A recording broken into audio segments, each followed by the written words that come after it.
This is Internet Marketing.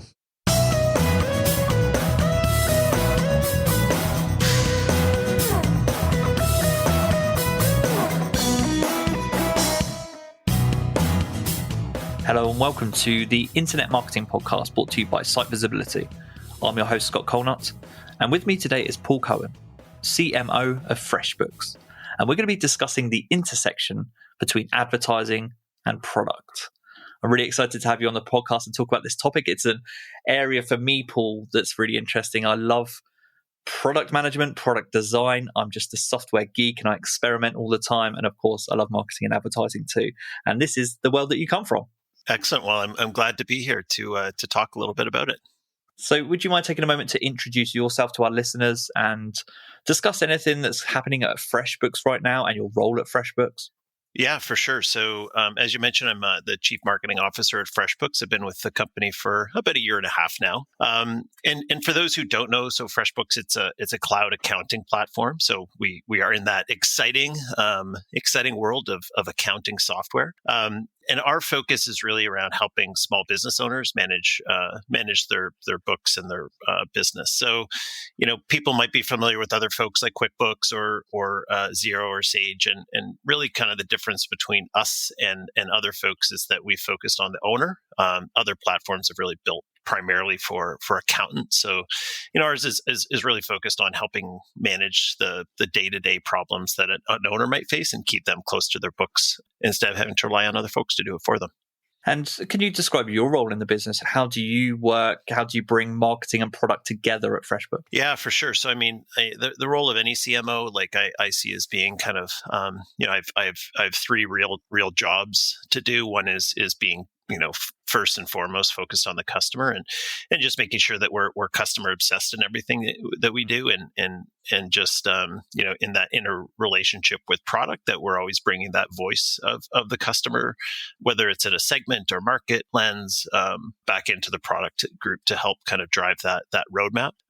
My other roles are around building teams and just making sure that we build the appropriate teams to have the appropriate types of structures that we're able to work with our product organization, so that marketing and product are lockstep in terms of understanding what we need to do and when, so that when we're building our go-to-markets and taking new product to market, that we're able to do it.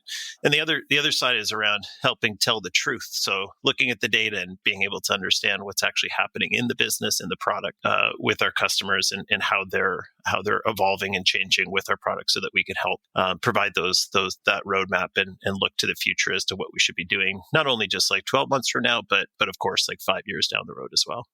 And this integration of product and marketing, as I alluded to at the beginning there, is something that I've got some notes in front of me about your career today. And it's always in that middle ground, isn't it, between product and marketing? So I've got here Vice President of Marketing and Communications, Senior Vice President of Strategy and Clients, Chief Marketing Officer and co-founder, and again, CMO at the moment. And I'm interested to know, as a starting point for the conversation today, how the intersection of marketing and product for you, whether you're creating something yourself or you're going into a company, do you think of marketing from the outset? Is that one of the things that you look at first, or do you look at product?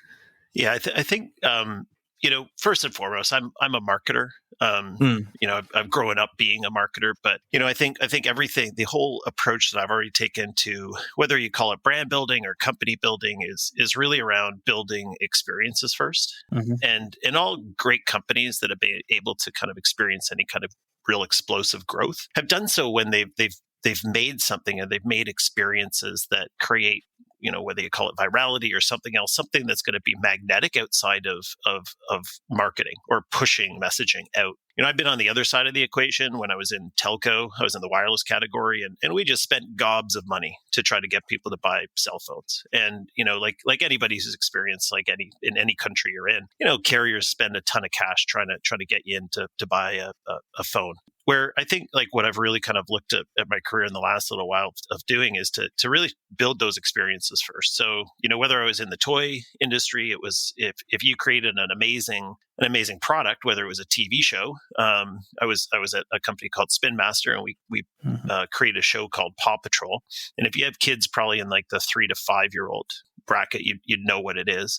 But it ballooned and created this massive snowball effect of demand for those products that we then eventually started bringing to market. And then I think in the software space, it's really about understanding what are those experiences that you can create, those moments within your software that really create these unique experiences that are unlike other bits of software out there as well. I think really kind of dialing in and understanding customer pain points, all those types of things help you do that and create those kind of bits of magnetism within your product. And, at the end of it all, sure, I'm a marketer. I like to be an efficient marketer. Marketers are inherently fairly lazy. We like to do the least amount of work for the most amount of return. So if the product is inherently magnetic itself and people come there just for that, then we don't have to do a lot of additional work to help to drive demand and all that kind of stuff. And there was something that you touched on that I knew I wanted to ask you today anyway. And so I'm going to skip forward to a part of the conversation that I was really interested in is you talked about building marketing into the product, essentially. And I'm really curious to know about any examples that you've seen. So whether that's that you've been a part of or that you've just seen out in the wild that you just love as examples for this podcast.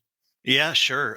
It's kind of one of the hardest things to do is to build marketing into your product. I think, when I was at Shutterstock, we did some great things where, a lot of people would come in and Shutterstock, of course, is images and images and videos and music and also kind of in the stock realm. And so discovery is really hard. So building great recommendation engines and things of that effect, or being able to codify your brand guidelines and then be able to only see images that would be in association with your brand. Those are all things that were built into that product. And it's marketing because it's always just revealing more stuff, that more content and more product that you can actually purchase from the company as well. So things like that are great examples. I think personally, the things that I've experienced lately, so I bought a new TV. So I bought an LG OLED TV because we got an Xbox over the holidays. And so it was kind of interesting. I just bought it because it was like one of the best rated ones, but I've then subsequently bought another because they had built in a bunch of features like IPTV. So I've cut the cord. I have no cable at home. I have an over-the-air antenna, and then we just use streaming services, and it opened up like this whole like universe of 400 channels, which I've got. I'm like, oh great. I'm like, I don't use many of them at all. If I think I use one, but it's like great. And so that's like kind of that viral nature of something that I've gone and told other people. It's like, oh, if you're going to get one, just buy one of these because you get all this other stuff with it. And then similarly, like another area in that I find is like amazing marketing that's built into product is this whole category of games like Fortnite and Roblox and how they built this whole economy around digital personalization. And just, it was recently one of my neighbor's son's birthday. And I think he ended up getting like, everybody got him $25 gift cards for Roblox. and it's just, then it's like pictures on Instagram, all this stuff, like happy kid being able to go buy things in Roblox. So it's, I think those are other great areas of amazing ways to build economies and do great product marketing within product. It's funny when you said you bought a new TV and had an Xbox. I nearly congratulated you. It feels it feels like a new TV is such a big moment that I just feel like congrats. You're going to really enjoy that. That's going to be quite fun.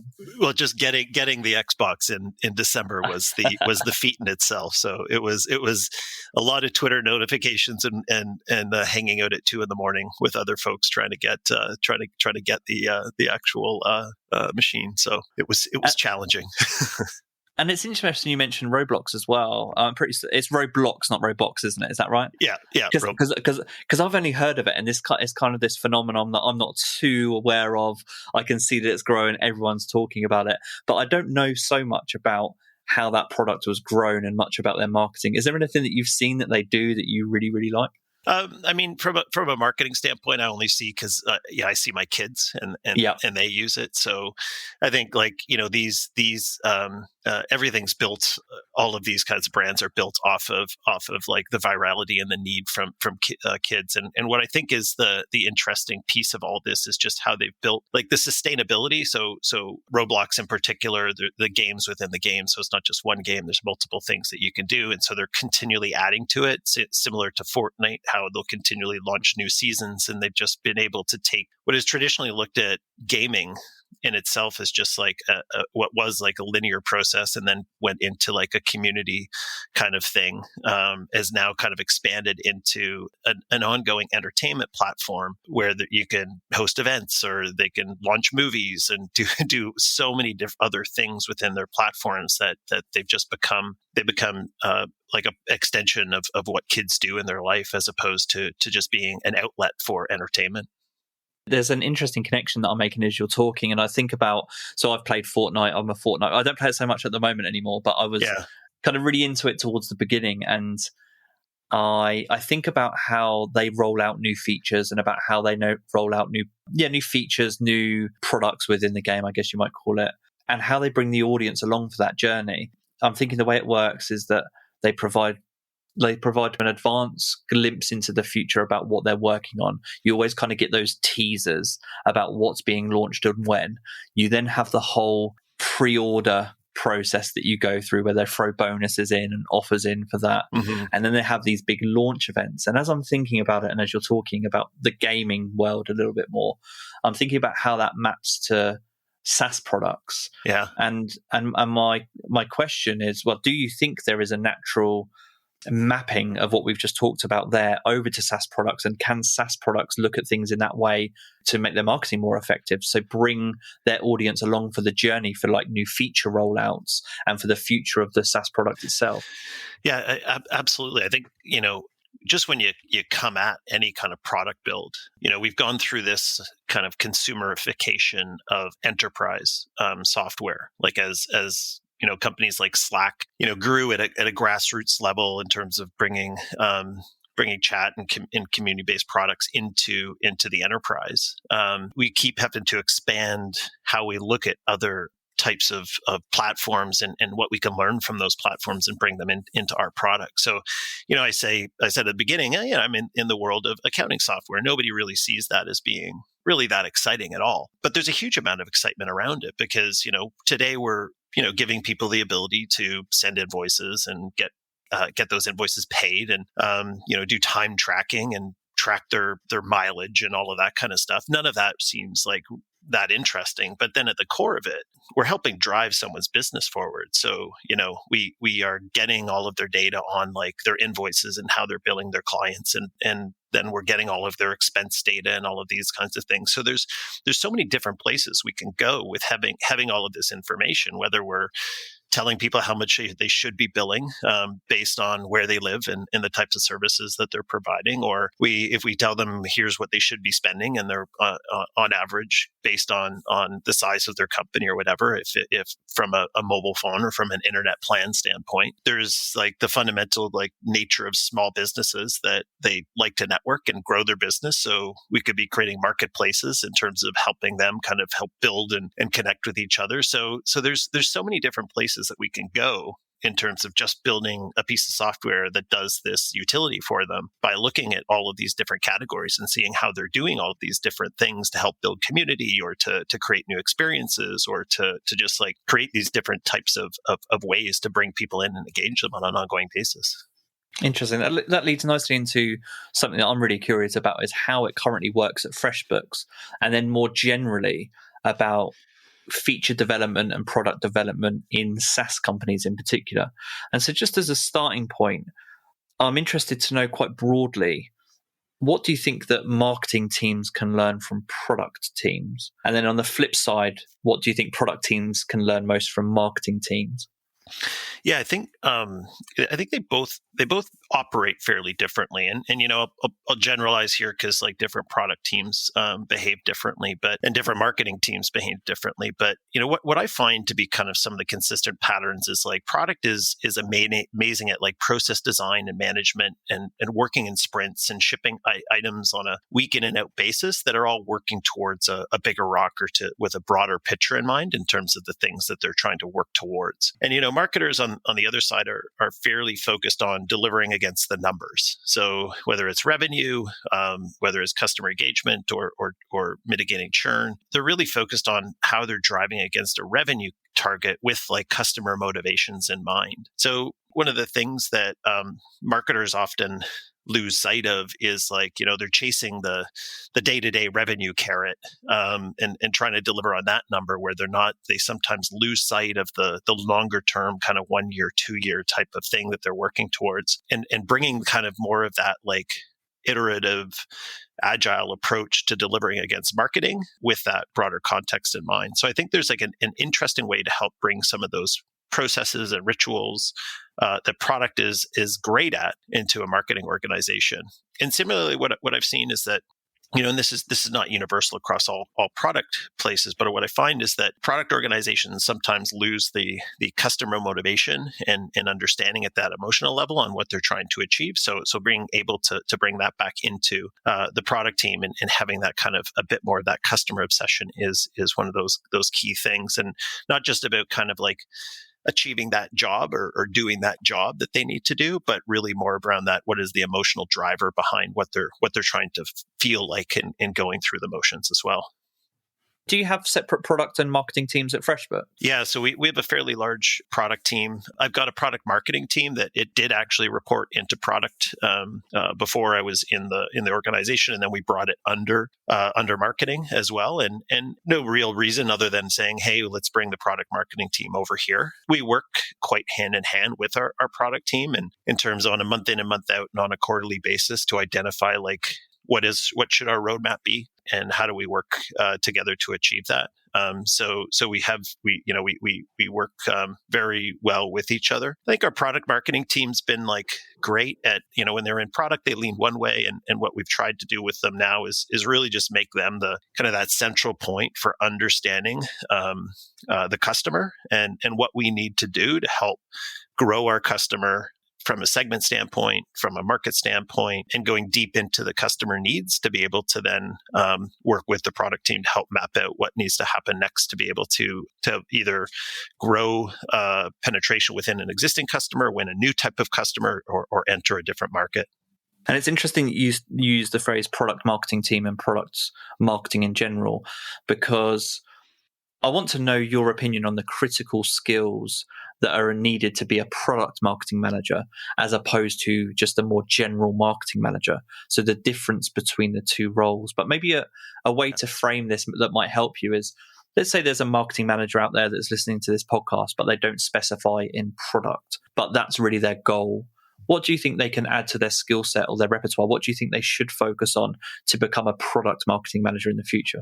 Yeah, sure. So it's interesting. So our head of product marketing, we were talking about, because we were staffing up within the department, we were talking about what makes a great product marketing manager and who are the type of people we were wanting to get. And she kind of termed it up the right way. She's like, I just need smart people who understand marketing, and then they could be a good product marketing manager. And I think it's true, because the product marketing manager is a fairly broad or horizontal role. It does different things in different organizations, but I think at the core of it, it's really about being that critical link to the customer and then understanding the product and understanding usage. So I think that, some of the things that they need to be really dialed into is data and understanding like the different sources that they need to get to be able to both understand like the external kind of factors that would be influencing a customer, then plus what's actually happening within a product. So just being comfortable with that, I think is an absolute critical thing. I think one of the other like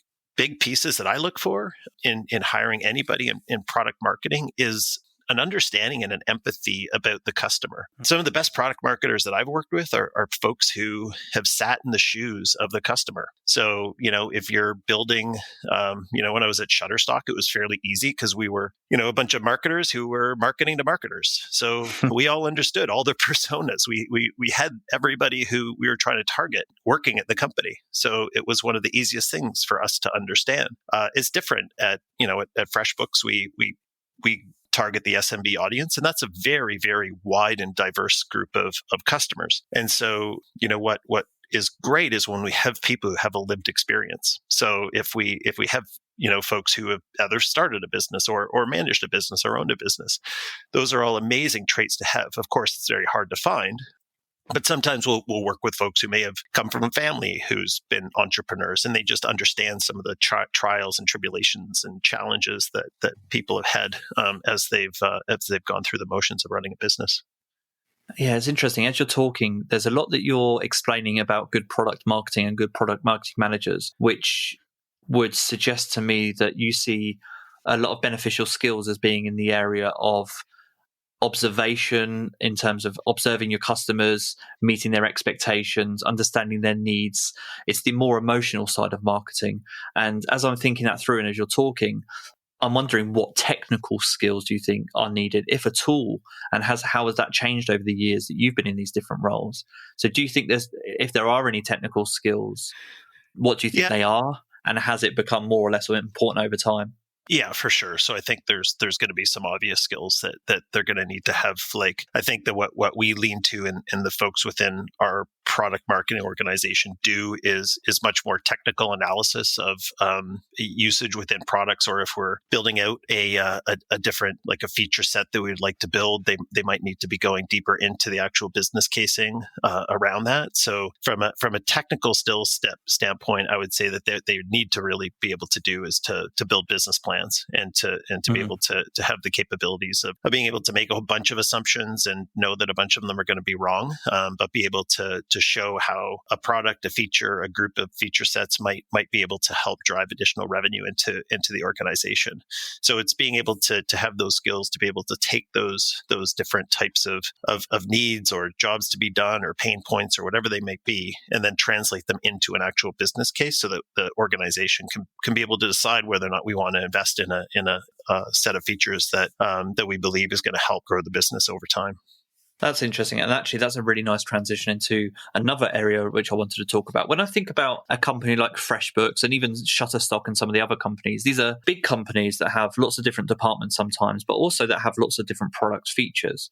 Mm-hmm. And one thing that I've seen marketers at SaaS companies struggle with in the past is, should they target broadly? So should they target a broad audience and look at competitors and look at their industry that way?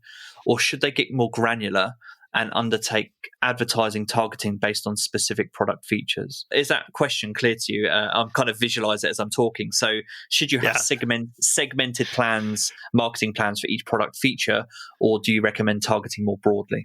Yeah, I would give you a very solid "it depends." So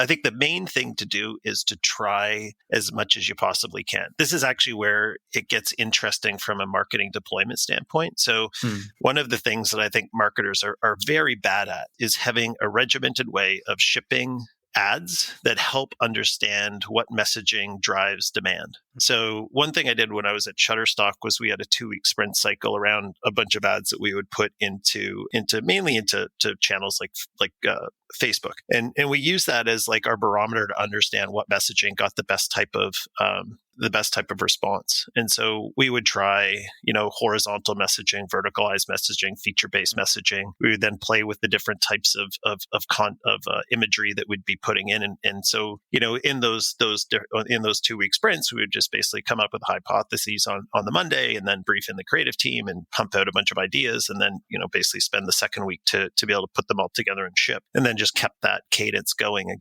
And those are the things that kind of give you that understanding of like, should you go broad? Should you go feature specific? I think a lot of it also just depends on the behaviors of customers. So, whether it's doing your research around SEM or SEO and understanding how deep people are going into different features across your product, where are the areas that would hunt best, and then building the appropriate content to be able to hook people in off of those. So, we definitely at Freshbooks do a lot of feature-based advertising, in particular in the SEM space, and then we use other areas and other media like YouTube and social channels and things like to that effect to help tell that kind of broader, more horizontal-based story, or the more emotional story as well.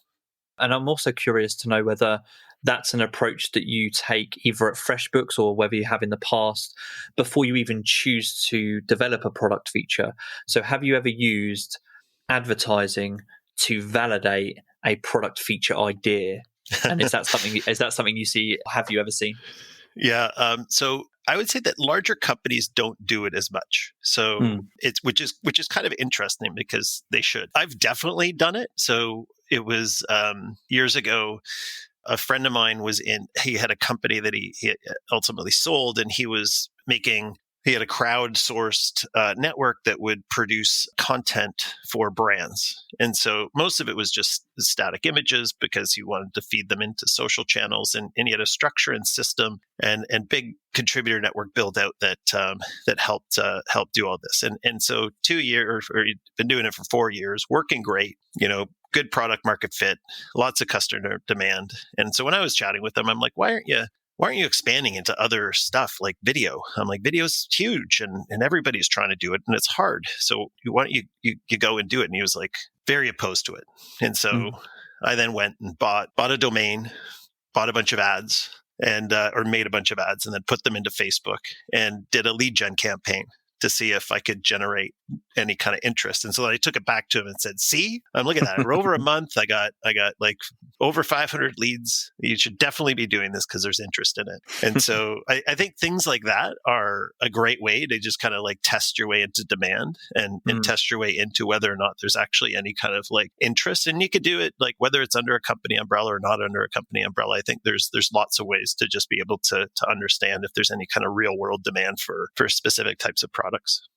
Yeah, that's really interesting. It ties in with the point earlier that you were talking about advocacy. So if you start to market product features and gauge the demand before you even launch the thing, you give yourself the chance to build up a potential audience of people that are interested or that become advocates of that feature or of that product before it even launches.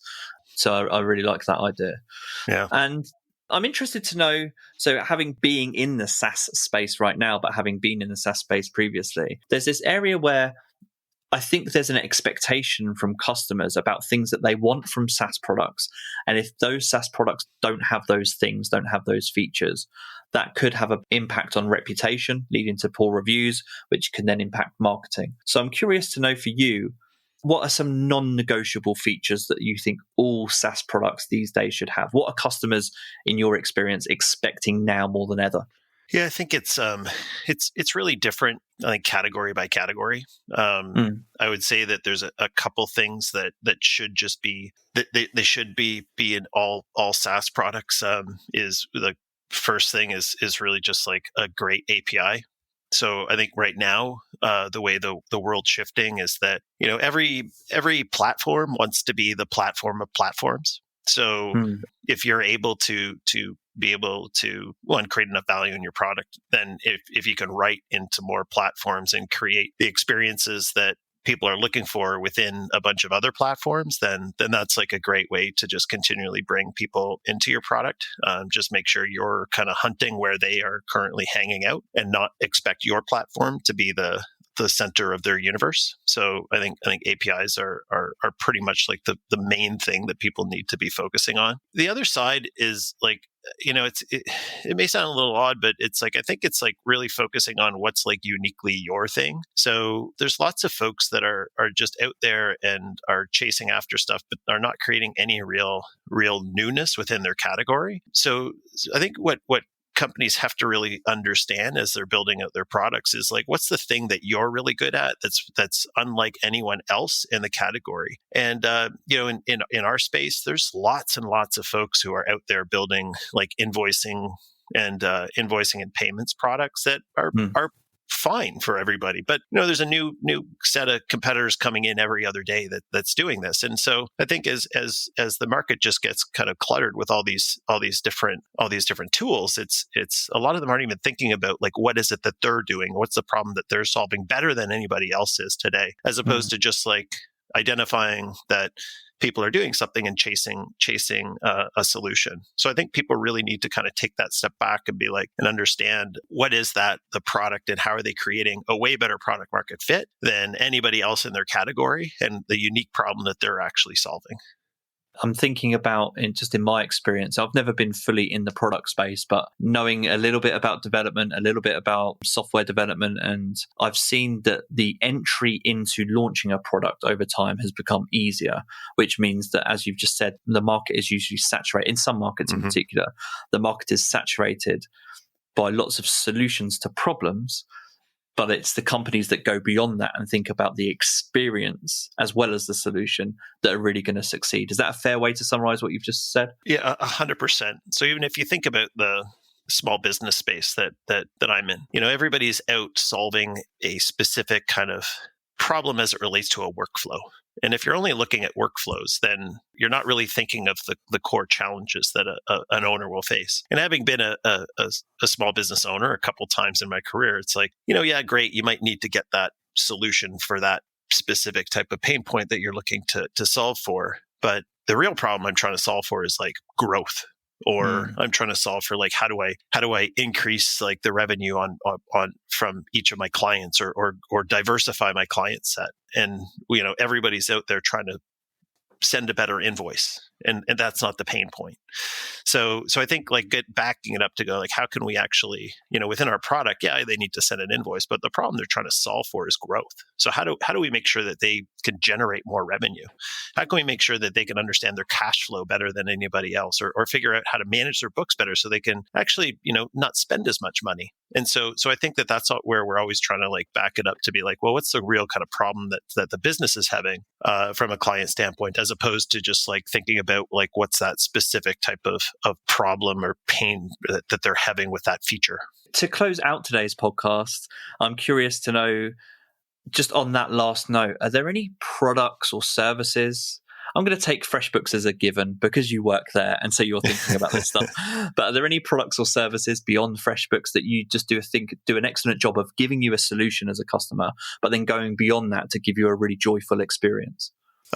Yeah, joyful is a hard one to get at, but I think joyful experiences and really enjoyable experiences are tough, but ones that I use all the time. So first, like when I think of like what I do every day, the first thing I go into every single day is Looker, and so that's like our place where we go and do all of our reporting. And the piece of that, which I just enjoy, is the ability to bring together all of the different data sources that we have across the company, whether they're in databases, whether they're in Salesforce, in GA, in flat files on Google Drive, and be able to just harmonize that. And that's just like one of the biggest pain points that I've always had at every single company, is a consistent view of the world, having one source of truth that everybody in the organization can look at. And then we eliminate any conversation around data integrity. And we all just know, even if it's wrong, at least we're all looking at the same wrong dashboard, and we can have the argument over the facts that are presented there. But that's like a tool that we use, or a tool that I've come to really appreciate over the past few years. I'd say another one that I use quite often is Trello, and I know that it's fairly popular. And what I just appreciate with Trello is the ability to collaborate within it. So being able to like tag and track and put other people onto cards. So when I need to have my like train of thought that I'm going to just be like dumping in and creating cards against, like whether they're conversations that I'm having with people, or whether they're against like specific actions or items that we're trying to track against, I can at least be able to have that place and communicate people in a fairly real time basis. So two tools that I really enjoy. It's brilliant. It's funny, isn't it? When you ask questions like that, and when you think about the things that make your life easier, it's sometimes you take it for granted. They're there every day, and that's a good sign of a product. Is if sometimes you're struggling to remember, it's because you log in and it's become habit to use them every single day. I feel the same way about Trello. Trello is a product I use most days, and yet, if someone was to ask me for my favorite products that give me a great experience, it might not be top of mind for me because it's become so ingrained in my daily habit that I don't think of it as anything new. Yeah. And I'm interested to see, because they are owned by Atlassian now. Yeah. And just to see how because they haven't really changed the product very much. And I'm just interested in seeing how that gets like kind of brought into the whole world of Confluence and Jira, and if there is anything that's done specifically with that product. I'll have to watch this space, maybe try and get them on the podcast. That'll be my goal. See if I can get any inside info for you. Hey, this episode's been really interesting to explore these intersections between product and marketing. And if people want to learn more about you, your experience, your history, what you're doing at Freshbooks, where can they find you? Yeah, for sure. Easiest place is on LinkedIn. I'm just Paul K. Cowan, or they can just Google Cowan PKC, COWAN PKC, and then all my socials and everywhere will show up there. Brilliant. So those links will be in the show notes. For now, Paul, I just say thanks again for your time today. And this has been the Internet Marketing Podcast. Thanks for your time, Paul. Thank you.